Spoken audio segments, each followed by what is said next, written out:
मैं डॉक्टर तरुण कोठारी और मैं आज आपको बताने वाला हूं कि किस प्रकार से सरकार आपका सारा पैसा हड़पना चाहती है। सरकार ने आपका पैसा हड़पने की सारी योजना बना ली है। ये देखिए, ये खबर है, ये है आज 4 अगस्त 2021 का दैनिक जागरण दिल्ली। पंजाब नेशनल बैंक की 1000 शाखाओं का इस वर्ष होगा विलय।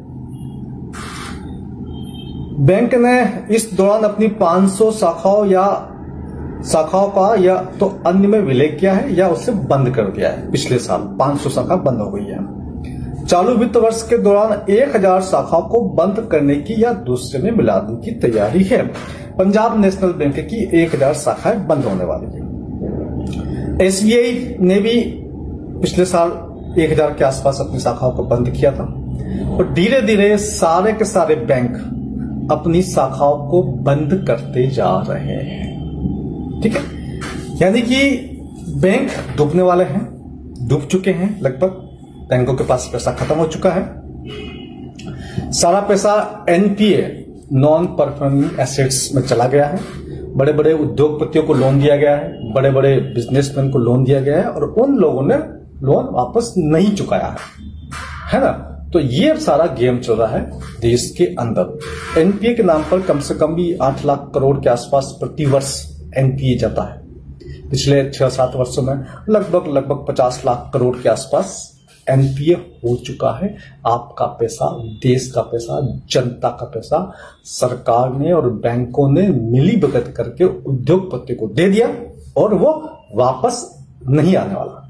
ठीक है, अब आपके सामने एक खबर है, 5 लाख का इंश्योरेंस। मुझे पता है आप सोच रहे हैं कि सरकार ने कहा है कि हमने 5 लाख रुपया आपको मिलेगा, बैंक डूब गया तब भी मिलेगा। तो उसकी कुछ शर्तें हैं, वो मैं आपको बताता हूं। कंडीशंस सुनिए। पहली बात,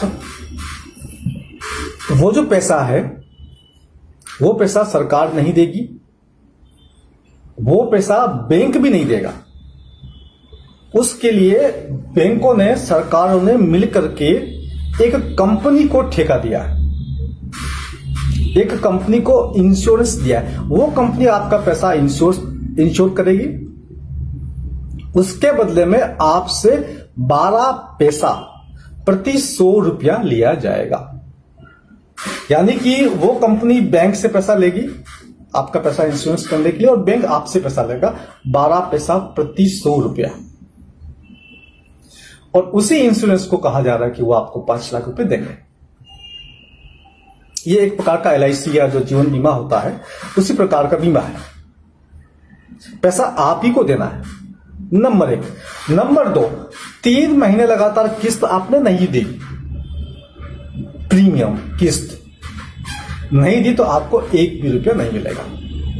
नंबर 3, अलग अलग शहरों में या एक ही शहरों में अलग अलग ब्रांच में आपका पैसा है, 5 लाख से ज्यादा है तो इंश्योर्ड अमाउंट 5 लाख ही रहेगा, उसके ऊपर का शून्य है, जीरो है। नंबर 4, मान लीजिए किसी का 50 लाख रुपया जमा है बैंक के अंदर और आपका भी 5 लाख जमा है उसके अंदर, बैंक के अंदर। अब 50 लाख वाले को 5 लाख रुपया आप इंश्योरेंस दे दोगे तो वो क्लेम करेगा बाकी पैसों के लिए कि आपको भी 5 लाख मिले और उसको भी 5 लाख मिले। ये तो संभव नहीं है। तो उसके लिए क्या है कि रेशियो बनाया जाएगा। मान लीजिए किसी का 50 लाख बैंक में जमा, सबसे बड़े आदमी का, और बाकी का कम है तो उसको 5 लाख मिलेंगे। उसके अनुपात में, उसके रेशियो में आपको मिलेगा।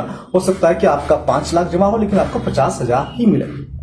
यदि बैंक में कोई और बड़ा आदमी है जिसका 5 करोड़ का जमा कर रखे हैं और आपने 5 लाख जमा कर रखे हैं तो हो सकता है कि आपको 5 लाख की जगह 5,000 ही मिले, क्योंकि वो इंश्योरेंस जो है वो इस प्रकार से कैलकुलेट होता है कि सबसे बड़े व्यक्ति का कितना पैसा, उसका 5 लाख मिलेगा।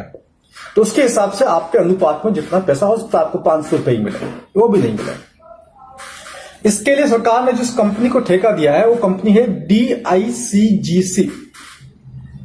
इस कंपनी को सरकार ने ठेका दिया। ये कंपनी देखेगी, सरकार की कोई जिम्मेदारी नहीं है, बैंक की कोई जिम्मेदारी नहीं है। ये ऐसा इसलिए किया गया है ताकि आप लोग भ्रमित हो जाए, आपको लगे कि जी हमारा पैसा बैंक में सुरक्षित है, बैंक में जमा करा दो। बस एक बार आपका पैसा बैंक में गया और वो बड़े बड़े उद्योगपति को दे दिया, उन्होंने वापस नहीं लौटाया और वो डाल देंगे एनपी में, बट्टे खाते के अंदर, और बैंक बाद में डूब जाएंगे। तो डूब जाएंगे तो उसके लिए सरकार ने एक व्यवस्था कर दी बैंकों के लिए।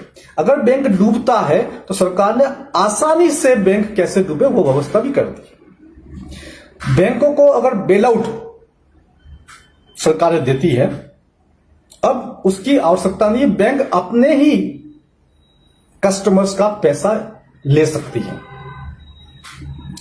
बैंकों को समस्त लायबिलिटी से फ्री कर दिया गया, कोई उत्तरदायित्व तो नहीं है। पैसा डूबेगा तो कंपनी जाने, आप जाने। दिवालिया की तरीके, दिवालिया होने के तरीके, दिवालिया होने पर जो उसका जो तरीका होता है, पेपर वर्क जो होता है, उसको बहुत ही आसान कर दिया गया है। यानी कि आपने पैसा जमा कराया और उधर बड़े बड़े उद्योगपतियों के पास पैसा पहुंचा। एक बात और, पूरे देश का व्यापार ठप पड़ा हुआ है, बिजनेस डाउन है, बेरोजगारी चरम सीमा पर है, उसके बावजूद शेयर मार्केट उछल रहा है, बहुत तेजी के साथ चल रहा है।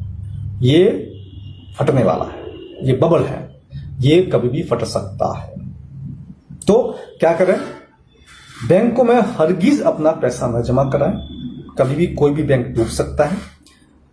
हाँ, एक काम हो सकता है कि डाकघर अभी भी सुरक्षित है, डाक खाता में आप पैसे जमा कराएंगे, वो थोड़ा सुरक्षित लगता है मुझे। और दूसरा, अगर आप कुछ करना चाहते हैं तो गांव में के अंदर, कस्बों के अंदर, छोटे छोटे शहरों के अंदर कुछ जमीन ले लीजिए। वो जमीन बाद में आपके काम आएगी जब आपको अपना ऑर्गेनिक फूड खाना होगा, खुद का उगाया हो, क्योंकि आप देख ही रहे जीएमओ आने वाला है जगह जगह, उससे कैंसर भी होगा। तो ये जमीन आपके दोहरी काम आएगी। आपकी जो